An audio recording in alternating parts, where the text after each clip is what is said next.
I'm Sue Smerick, member of the Advocacy Committee and Voting Rights Interest Group of the League of Women Voters of Washtenaw County. Since this is a public presentation, I want to remind everyone that the League is a nonpartisan political organization. The League works to increase understanding of public policy issues, such as the importance of guaranteeing the fundamental right to vote. The League works to influence public policy through both education and advocacy.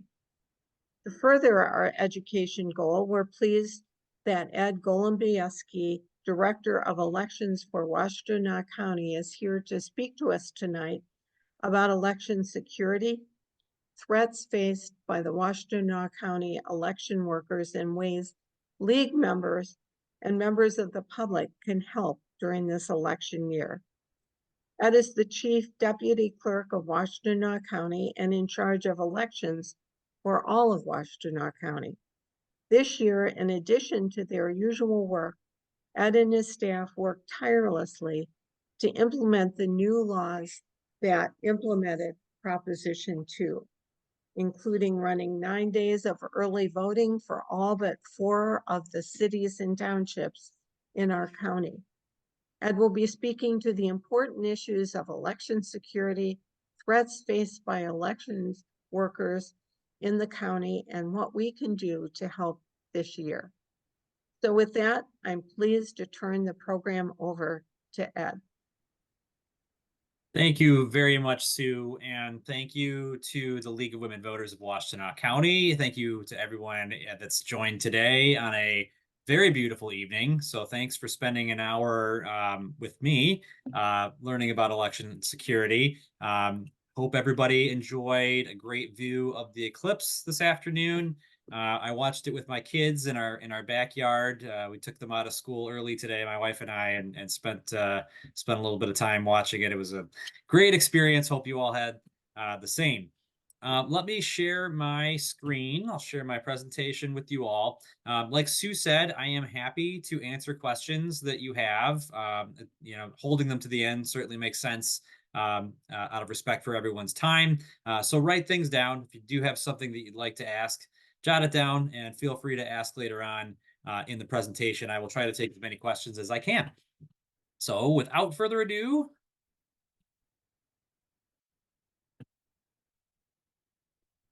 you should all be able to see my screen at this point. Sue is confirming that is the case, so thank you, Sue. And we will launch in to the content here. So I wanted to start the election security conversation just by laying out the basic roadmap that we as voters in Michigan have, and that we can refer to and take note and be confident that there are many steps along the way of administering an election where there are both documents that ascertain chain of custody, and there's also many steps that we take to test and guarantee readiness, or nearly guarantee, I guess. Nothing is 100% absolute lockdown certainty, but we can be very confident in the security of our elections because we have really robust, thorough, and comprehensive preparation, execution, and then review of all aspects of election administration throughout the state. So the things that I'm going to be talking about tonight are not limited to Washtenaw County. This is the lay of the land throughout the state. It's what all voters in every county and every jurisdiction have by way of rights and by way of processes that are established by Michigan law that direct election administrators like myself and your township or your city clerk and their staff, how they go about their business. And I'm going to talk about all of the different points, or many at least, of those different points in this conversation. So you can see there at the top of the roadmap, the spanning all 3 of these categories are paper ballots. And that is one very basic and one very important feature of Michigan elections. We rely on paper ballots, which from their issuance through the tabulation, through the certification of an election, can be verified. And what that means is that because we've got a paper record of every ballot cast, of every vote cast in the state, we can always go back and take a look and recount them if that's requested by a candidate. We can also audit those ballots, and we do both of those things after every election. Recounts are something that are generally brought to election administrators by aggrieved candidates, but audits are an inherent part of the election administration environment in Michigan. And one of the features of the recent constitutional amendments are a requirement that audits occur after every major election. So I'm going to talk about that a little bit more in depth later in the conversation today. The other thing that you can see here on the screen, spanning all aspects or all categories, is transparency. Michigan allows for open elections, which means that the public has access to understand what is going on throughout. From the beginning of the process, for instance, at a public accuracy test, where we actually run a test on voting equipment that's going to be used on election day or before it, we allow the public to come and watch that. And many of you, league members, we are grateful that you do that. It's really nice to see folks come out and participate in those public meetings where you can actually see equipment be tested, ask questions of election administrators, and really have a firsthand view into what we're doing. Also, all along the way, there are other opportunities to observe and to participate. Election day itself is open for poll watchers. So if you just want to stop into a voting precinct and stand in the public area, be present and observe, you are allowed to do that. And many people do take the opportunity to do so. As far as participation, you can be engaged, again, as a meeting participant, but you could also be engaged as an election inspector, a poll worker who is actually doing the processes that I'm going to be talking about tonight. All of the records that we produce when we are administering elections are public. You can request a copy of anything that you like under the Freedom of Information Act. The poll books, for instance, are public documents. The reports of the results are public documents.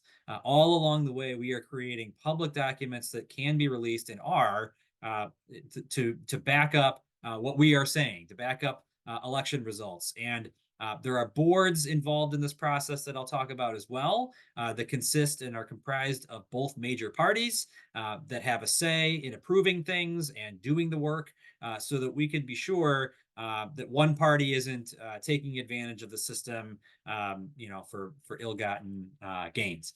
So this is the roadmap, and now I'm going to kind of talk about these items piece by piece. And the first part of the roadmap begins pre-election, and we're talking about planning, we're talking about preparing for an election, and all of the different steps that election officials take to make sure that we are actually ready.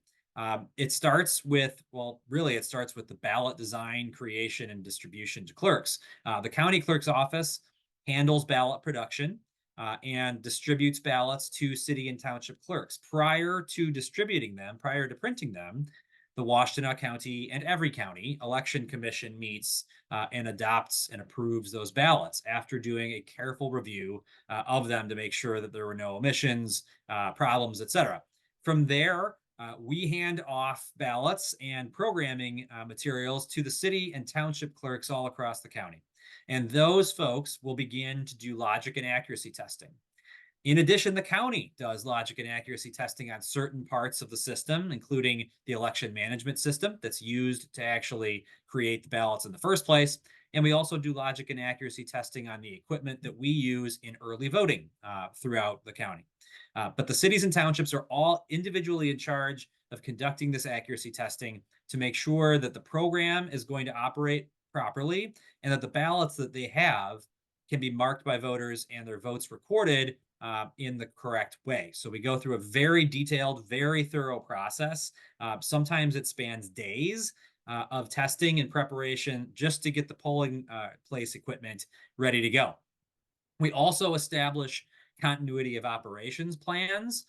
Jurisdictions across the state have created readiness and continuity of operations plans in a lot of cases. And speaking directly for Washtenaw County in my office, We coordinate with multiple agencies to create and maintain those readiness plans, including the Washtenaw County Sheriff's Office, the information technology folks, communications staff, facilities management, all of the different stakeholders or partners that we have to make sure that we at the county are ready. And we are also coordinating all throughout the process with city and township election officials to make sure that they are ready.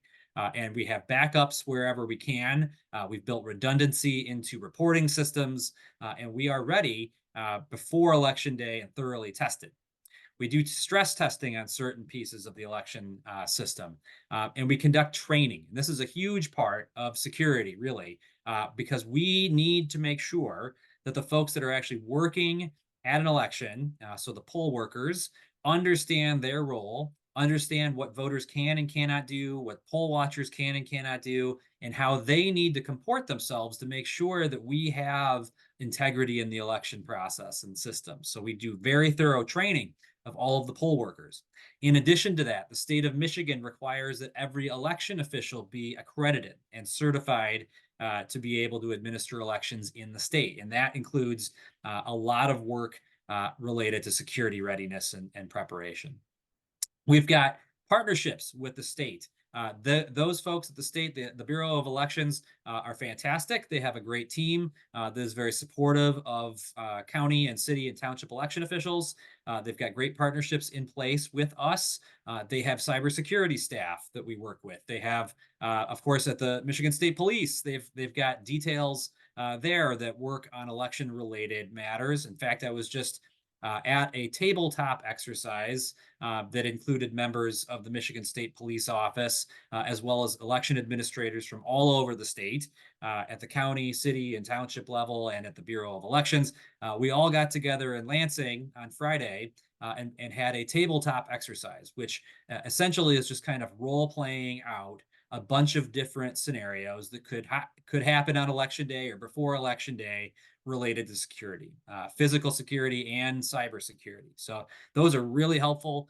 We've got federal partners at the DHS office, and including folks in the Cybersecurity and Infrastructure Security Administration, and in other areas. We have partners in the Department of Justice and in the FBI that we know and can rely on for help if we need on before or after Election Day. There are organizations that exist that funnel information directly to election administrators that we at the county are participants in, as well as city and township folks all across the state. So information can be shared and acted upon as quickly as possible, and that's facilitated by our federal partners. So really there are many, many agencies and individuals involved in ensuring that we are prepared and ready to execute on Election Day. Prior to Election Day is also when we begin the chain of custody for all related materials. So the process here begins really with the Board of County Canvassers. They take a look and certify all of the ballot containers that are used throughout the county. So we're actually looking at every single piece of, or every single container that is going to hold a ballot throughout the county, and making sure that they have integrity, that there's not a zipper that's broken or a rip in the bag. They look at every single one and certify them for use. The clerk and the election commission at the county, we again prepare ballots, we distribute them, and we hand off the programming materials in a way that we can verify they are received by the city and township clerks. And again, from there, the relay baton is passed to those local officials. And this is, again, another, in addition to paper ballots, one, I guess, really marquee feature of Michigan elections, and as far as security is concerned, and that is the decentralized arrangement that we have in Michigan for administering elections. Counties are support and partner to cities and townships. And there are more than 1,500 cities and townships across the state, each one with individual and unique election responsibility and authority. What that means then is that you have 1,500 individuals, each working in a very small area of the state to prepare for and guarantee security preparations have been met. it makes it very difficult to affect any sort of like systemic fraud because it would involve a staggering number of people to actually do something that would result in changing results in some way, and it also makes it exceedingly difficult for that kind of activity not to be caught with so many people involved. The city and township clerks, again, conduct that logic and accuracy testing. They are the ones that receive absentee ballot applications and verify that they can be processed. They receive the ballots from absentee voters, and they are required to maintain strict control of all of the materials that they have been given. So blank ballots, returned absentee ballots, voting equipment, all of that is required to be locked down with only access provided to need to know individuals. So it's kept secure and out of the hands of other folks, even within a city or township government.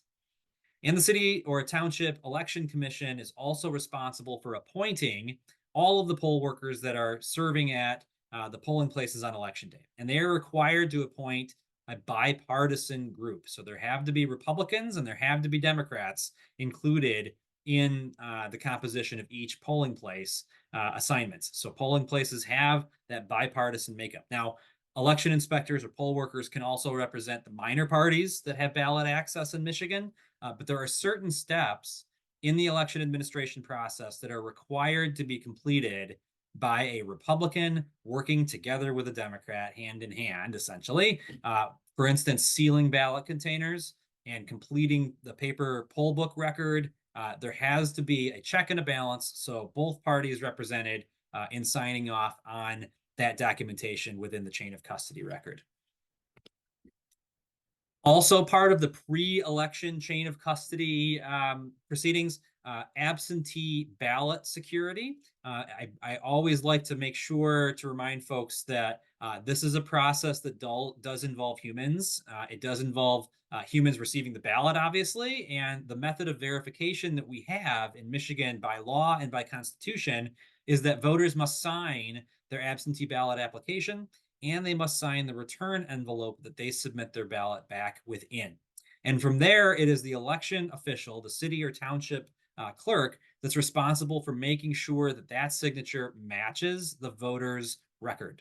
And clerks have a list, electronic list. The Michigan Qualified Voter File is the database maintained by the Michigan Secretary of State, and which all city and township clerks use to make sure that a request is valid.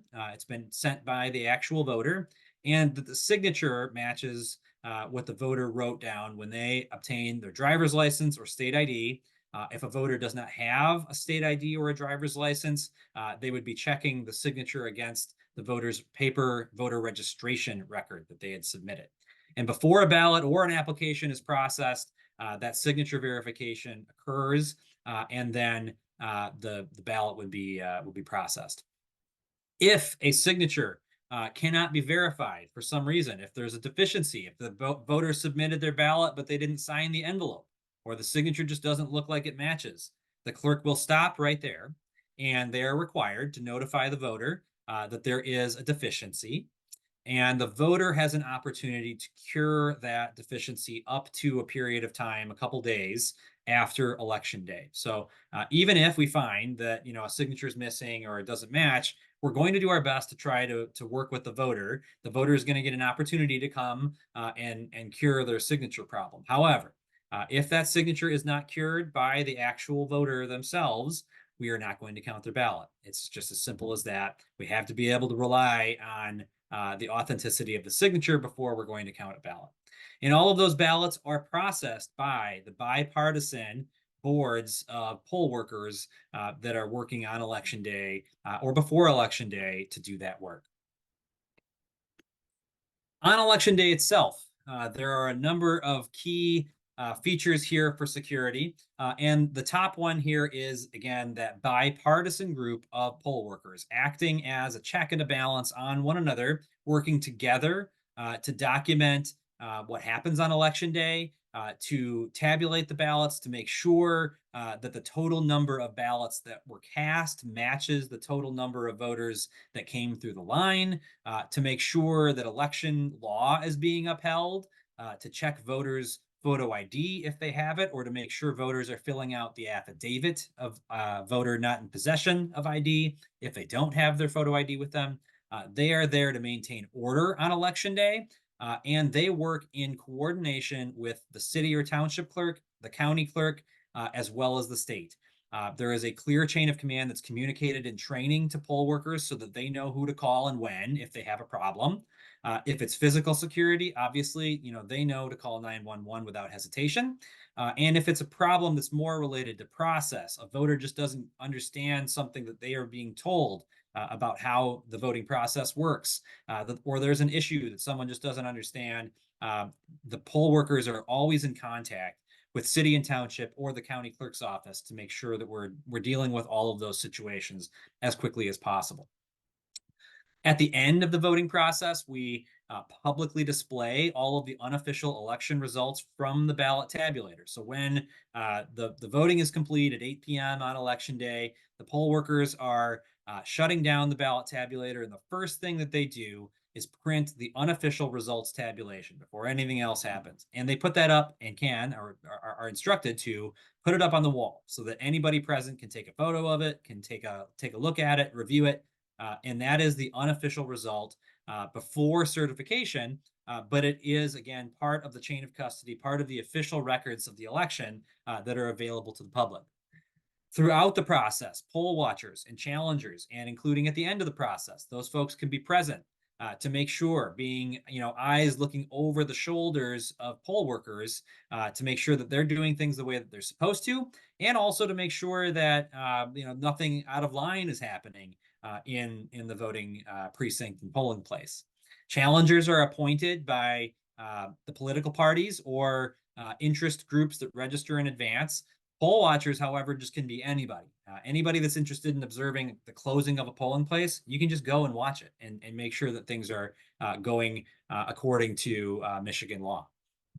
Physical security. Again, our partners at the sheriff's office and at local law enforcement are all well aware of election days well in advance. We have lots of conversations with those folks. We do a lot of prep work.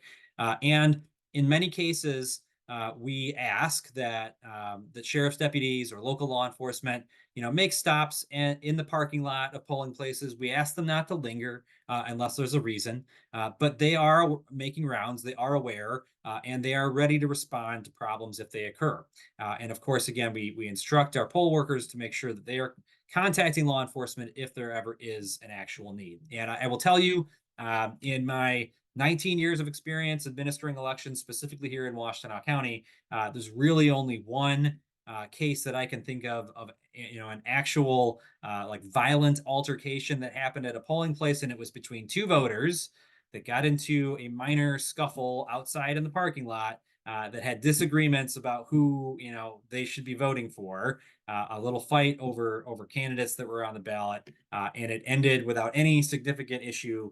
So I will tell you that these events are very rare. We prepare for them every single election, but the actual occurrences of real disturbances to the peace on election day, violent disturbances to the peace are very, very rare.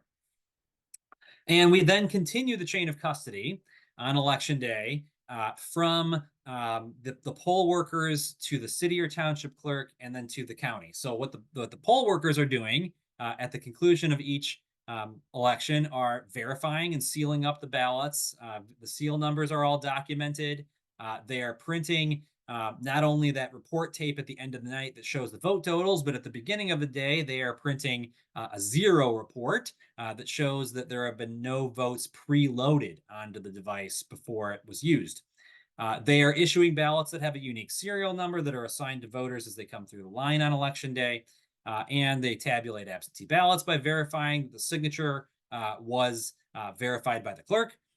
They are generating those reports at the end of the night. They're signing, they're sealing everything into envelopes, and they're doing that in triplicate copy. There is a different copy of the same paperwork that goes to 3 individual offices, the local clerk, the county clerk, and the Board of Canvassers. So there's 3 separate sealed envelopes that go to those 3 different offices so that we can verify in the post-election work that we do that the information was completed properly and that everything balances. After all of the work is done by the poll workers, they deliver all of those things to the city or township clerk's office. And that office has a receiving board. So it's another group of poll workers. And those folks look over all of the returns and make sure that things were completed properly. They look at the ballot containers to make sure that they were sealed up correctly. And they do all of the review work with a checklist and with the clerk overseeing it to make sure that we can rely on what the poll workers had brought. And then those folks deliver the returns to the county. And at the county, we receive all of the removable media drives from the ballot tabulators that contain the unofficial results. We receive a copy of those hand-completed paper records of the poll book. And then we also make sure that the probate judge gets that copy, the 3rd copy of all of the reports, so that they have that separate and verifiable duplicate copy of everything. After Election Day begins the review period, and there are a number of ways that review occurs. There's administrative review that is involved, and that would be the bipartisan certification of the election.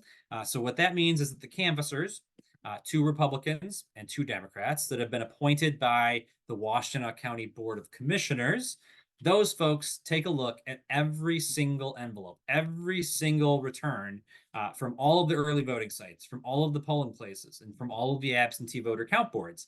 They open all of those materials and they look for completeness. They make sure everything was done properly.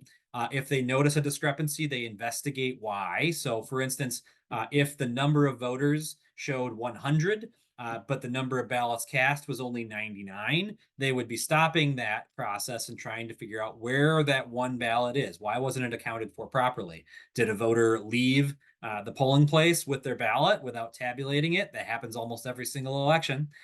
Is that what happened? They rely on remarks and notes that were made by poll workers, and we ask them to be very thorough so that we can do that work of review and have as much transparency into what happened on Election Day as we possibly can. After the canvassers have reviewed every single precinct, they make a final determination to certify the election, and after that, deliver the certified results to the state. And the state board of canvassers, who is also bipartisan, then reviews all of those returns from each county and makes final certifications for state level offices as well as federal. So there's, another layer to this, even after the county has looked over everything that the polling place election inspectors have completed. After that are opportunities for recounts. If a candidate on the ballot is aggrieved and feels as though they lost the race due to some error or even fraud, they can petition for a recount. In Washtenaw County, recounts are conducted by hand so that ballot containers are brought before the Board of Canvassers, and assistants are used to open those containers up and review and recount all of the ballots by hand, making a notation of each vote that was cast on the ballot for the race that's being sought for recount. We've done major recounts in 2022, as well as in 2016, the presidential race in 2016, as well as one of the proposals in 2022. And that involved thousands and thousands of ballots and about 100 volunteers that came and helped us recount those races. And each recount, as well as local recounts that we've done all along the way, those show without fail a very small number of votes changing over the course of the recount. And most of the time that votes change in a recount, it's due to a different interpretation of how a marking was made, or, for instance, something that's called an invalid write-in. And what that means is, let's say a voter filled in the write-in box, and they also voted for a candidate on the ballot, and they didn't write anything in the write-in box, or they wrote in Mickey Mouse or something like that. Michigan law requires that the voter or the candidate that actually is on the ballot, the valid candidate, they would get the vote in that case, and the invalid one would not. A ballot tabulator doesn't know what the voter, wrote into the write-in line, so that they're just going to see 2 votes were cast and say, oh, it's an overvote. Can't count any votes in this race. But humans, when they look at that ballot, would see that there was an invalid write-in and make an adjustment. We see exceedingly few divergences, or significant divergences from the certified results in a recount. But we are happy to do them. We do them whenever we are requested pursuant to law. The other thing that we do are performance audits, and a performance audit takes a comprehensive look at all of the steps leading up to, on, and after election day. So that means everything that the city and township clerk did, what the county clerk's office did, what poll workers did, and making sure that all of the steps were taken properly, that the paperwork was completed properly. And we also do a hand count of one of the races on the ballot. And it's every major election we do this. It's a random bunch of precincts that are selected by the state, and we, the county, go in and actually, take a look at everything. We spend a couple hours with the clerk, and we look at all of these different materials and make sure that they were completed properly. We also conduct risk limiting audits, and those I will talk about in just a moment. I've actually got a slide, I realize, that will go a little bit further on that topic. So in short, 2 forms of audits. We also debrief with all of the clerks. We give them copies of the notes of the canvassers so that they are prepared to make changes and move forward and enhance their operations and continue to make sure that we're operating as securely as we possibly can. And then we do additional training and complete the chain of custody process. What that looks like, again, the canvassers are reviewing everything. They're correcting errors as they find them. They're certifying the results. The state canvassers are taking it over from there, finally certifying the outcome of those major races. And then the county clerk's office gets back involved again when we conduct audits and recounts. So audits, again, I've just explained to you already the procedural audits that we do every election. In addition to that, we do risk limiting audits. And what that essentially is a randomly selected bunch of ballots. So the procedural audit is precincts. The risk limiting audit is ballots. The state will generate a huge list of randomly selected ballots, and we are required to go and find the ballots within the containers, pull them out, and then tally the votes. And what we're doing is having a gigantic, a random sample of ballots so that we can verify across the state that a particular race was reported out accurately by comparing the results from that sample to the certified total. And we also review absentee voter count boards. We audit those as well for specific processes that are in place there that are a little bit different than at early voting and election day polling places.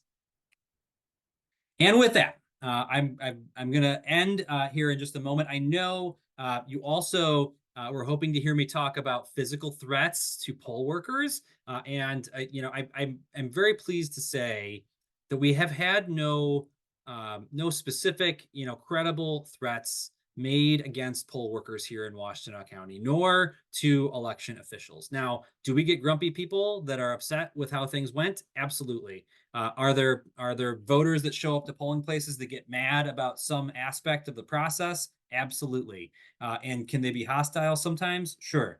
But we have not seen, and I'm very happy that this is so far the case.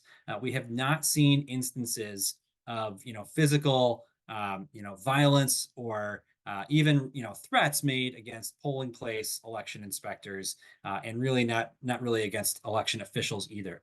That's not to say again that we don't prepare for that, and we do. We prepare with the sheriff's office, with local law enforcement, with clerks. We do a lot of training.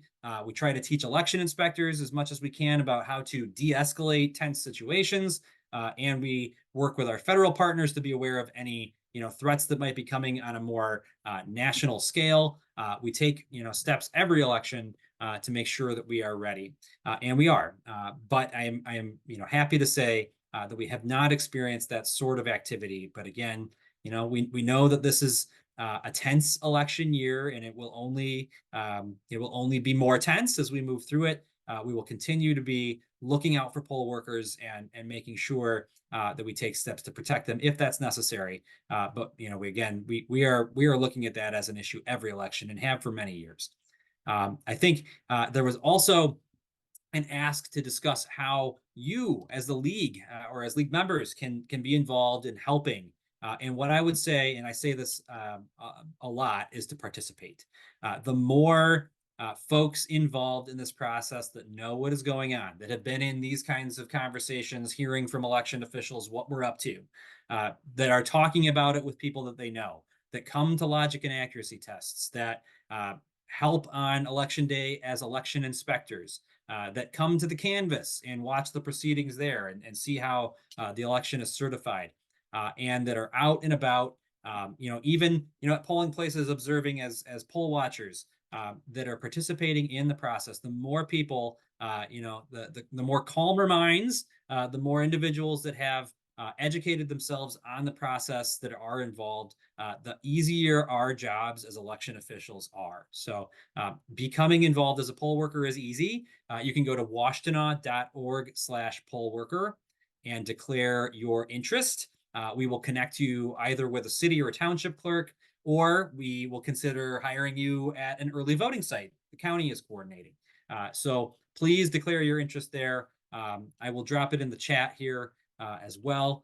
Washtenaw.org/poll worker. And then again, making sure that you are aware of changes, you are aware of what is happening, what's going on. You are in touch with election officials, asking if they need help in any way. Take the opportunity to say hi to your clerk and let them know that you have their back, that you understand what they do, and that you support them. Right now, there are a lot of election officials that are feeling very burned out, and we're not even in the thick of it. We've had a lot of clerks that have been around for many years and have worked through really busy election seasons that really appreciate someone coming and saying, hey, I know that the job can be hard and I'm glad you're there and I know you're trying to do the right thing. These people, clerks, poll workers, really everybody involved, these are humans, these are regular people, these are our neighbors, they live in our community, and they are doing the best that they absolutely can to make sure that we have an election that's successful and smooth. And I'm very proud that that has happened without fail through the course of my tenure at Washtenaw County, and I have no doubt that we will be successful this year. So with that, I'm going to turn to questions. I know that there are some in the chat.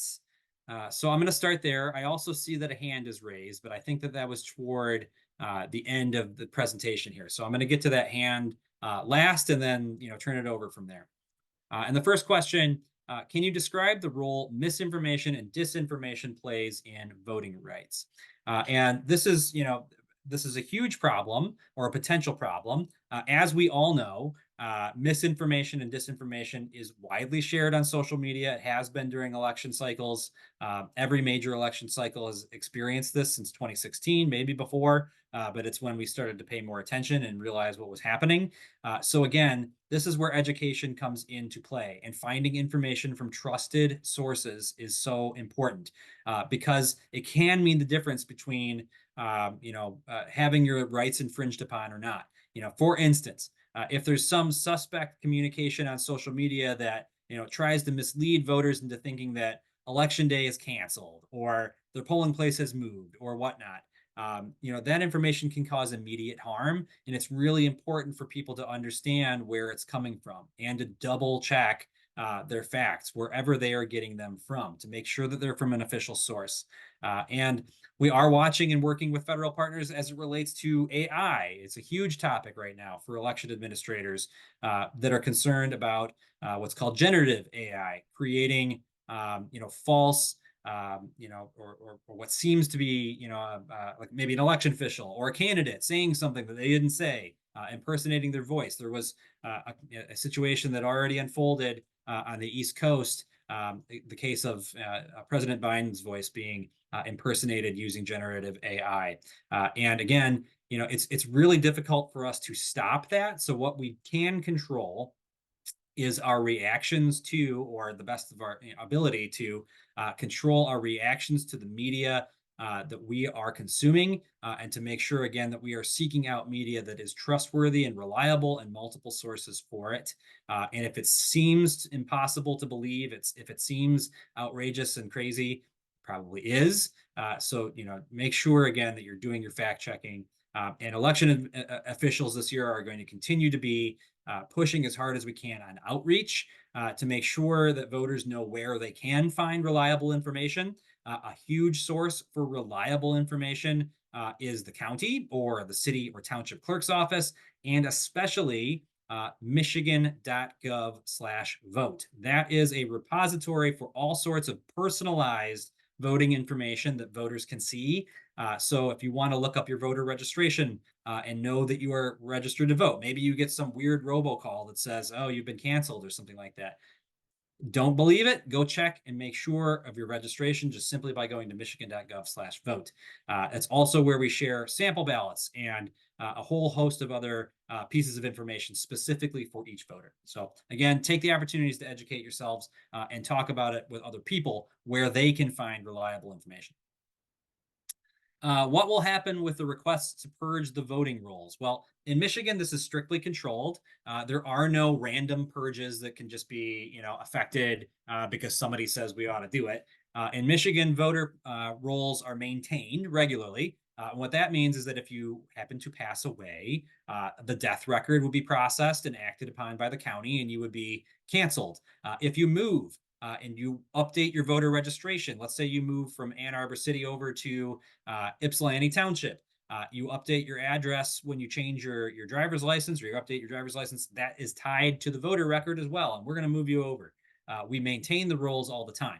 The only time that voters are canceled are if, first off, they request it themselves, and also if there is some reason to believe that a voter has no longer resides in the jurisdiction for some reason. So let's say an absentee ballot application goes out to a voter and it comes back as undeliverable, no forwarding address. What's going to happen is the clerk is going to send a notice to the voter.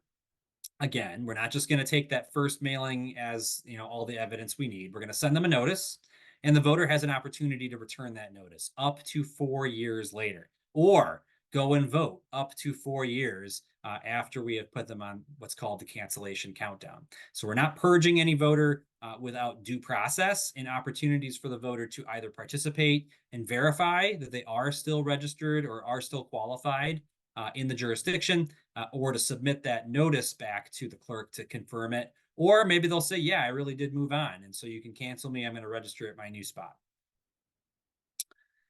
In the presidential primaries, a few jurisdictions reported tallies incorrectly. It didn't affect the results. Can you explain what happened?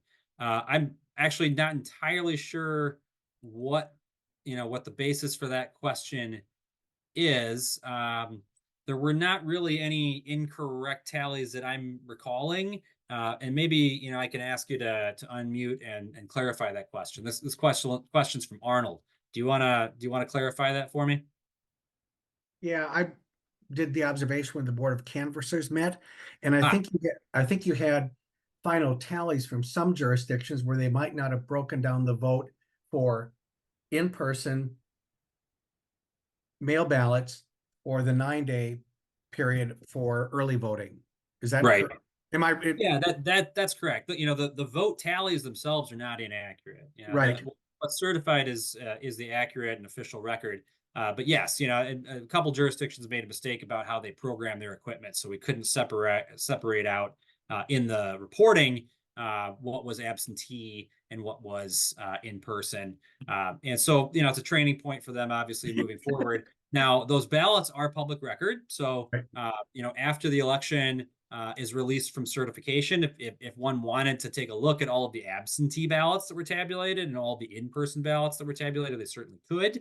But yes, unfortunately, moving forward, that's a training point and one that we've certainly brought to the attention of those two jurisdictions.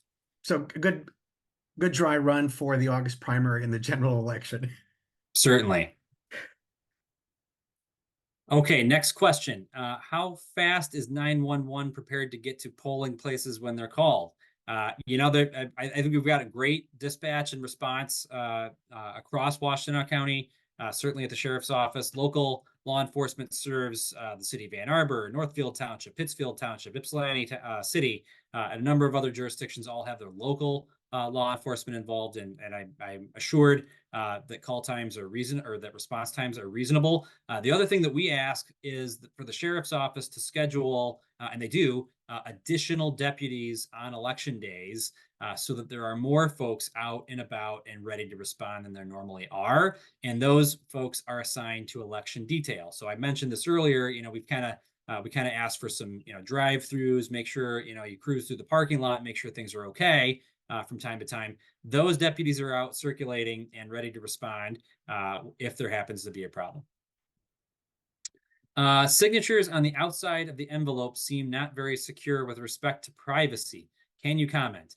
My comment is that is the law. So regardless of, you know, whether there might be a privacy concern in signing the outside of that envelope and sending it back to the clerk, by law, that's what voters have to do. And, you know, if you're not willing to take that potential risk, you know, putting your signature on the return envelope, of course, there are other voting options, including early in-person voting. So that you could go and vote in person early ahead of election day up to 9 days before and have the same or similar convenience to vote early, but in a way that doesn't rely on sending that ballot through the mail. Let's see. A comment from someone that uses a walker, physical limits, but your mind is sharp. Are there poll worker duties that you can do? And that is an absolute yes. There is a role for everybody to play, and all abilities are welcomed, and we will find work for you to do. Now, most of the work, honestly, is sitting down at a desk, helping voters, you know, make sure they fill out their paperwork correctly and the ballots are issued correctly. So there's absolutely a role for you to play if you happen to have a physical limitation. Now, I know there was a hand up. I believe it was from Margaret. Do you wanna unmute?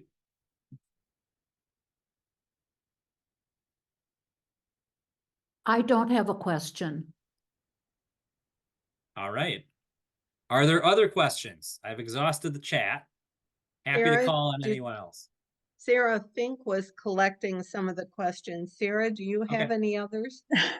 No, Ed was very thorough and covered them all. I think Arnold had included a question about the purges and do we belong to Eric in Michigan? And I think the answer is yes. Is it not? Yeah, the answer is yes. In fact, the state director of elections, Jonathan Brader, serves on the ERIC board.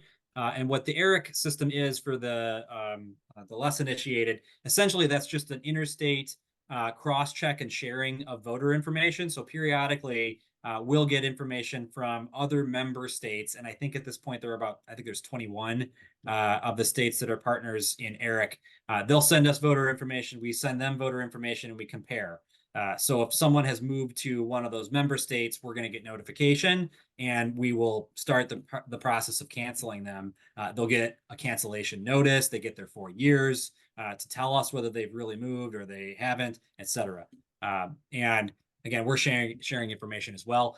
That's done through secure methods. And it's not information that isn't already publicly available, quite frankly. So, you know, it is a process that's secure. I won't go into all the details, and you know, I'm not, you know, a direct user of ERIC. That's done at the state level. The Secretary of State's office maintains that membership and arrangement. Margaret, go ahead. Now, I do have a question about that. I recently heard that several states are dropping out of that, tending to be states that, how can I put this? States that don't believe that elections are accurately counted. Anyway, my question really is, have some states, you mentioned how many are in ERIC, and is that number going down or going up? Yeah, unfortunately, that number has gone down. There have been a few states that have withdrawn from ERIC for various reasons. Most of them do appear to be political. There have been, accusations that, as far as I understand, and have seen discussed by election officials whom I respect and trust as unfounded, concerns about exposure of voter data and things like that. Again, I don't think that there's anything to them, and Michigan is not withdrawing from ERIC, as far as I am aware. That is, again, a decision that would have to be made at the state level, but I have heard no discussion about it, and I don't anticipate that Michigan would cease its relationship and partnership with ERIC.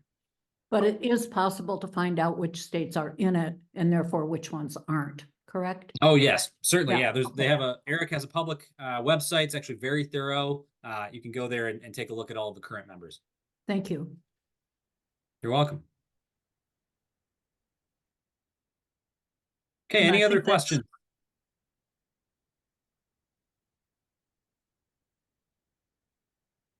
Well, thank you, Ed. Could you stop sharing and then we can have our good night?